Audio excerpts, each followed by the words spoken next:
that. Firstly, I'd really like to thank Brother Adil for having us, and a little bit about myself. Bismillah. So I'm a researcher and a philosopher who envisions this intellectual revival in the Ummah. I've always thought about this.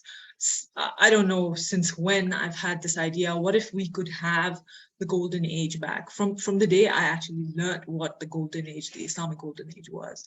But then what we're going to cover, inshallah, in the session is that the Quran was at the center of our greatness. So we can only have that through the Quran-centric worldview. So that's my vision, inshallah. So my education is that I'm a mechanical engineer.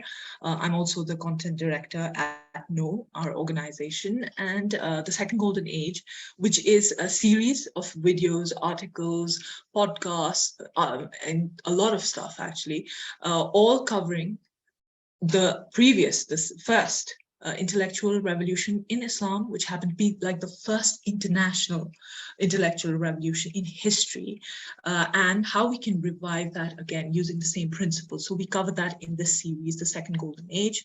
And I also, alhamdulillah, produced in collaboration with a media house in the UAE, the first HD film that documented the role of the Quran in inspiring the Islamic scientific revolution. Remember, the scientific revolution, whenever we hear that word, it's all about, okay, the European, you're talking about the 17th century European scientific revolution.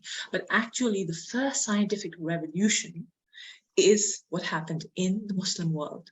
Everything before that cannot really be called science. It can be called pre-science, pre-modern even, if we to use that word in different sense. It's pre-science. But then when you see the actual methods of science being used, you actually see that in the Muslim world. So I document that in this documentary, and I actually talk about the role of the Quran, which you don't find anywhere. You find a lot of historical stuff, but you don't actually find this idea of how the Quran can drive a scientific revolution. At least I've never found that anywhere, except for obviously some books and articles, very academic stuff. So then, because I was interested in this field, so I did my MA in philosophy. So I'm interested in the philosophy of science, and I'm also interested in Islamic eschatology, which is ilm al-akhir zaman, because we have to understand the inception of science and the inception of this technological age all comes under the purview of Akhir Zaman. We are Akhir Zaman. So it has to be understood from the lens of Ilm al-Akhir Zaman. I'm a lifelong learner who aims to integrate the two vast areas of Islam and science. Now, this is a huge area that we can cover.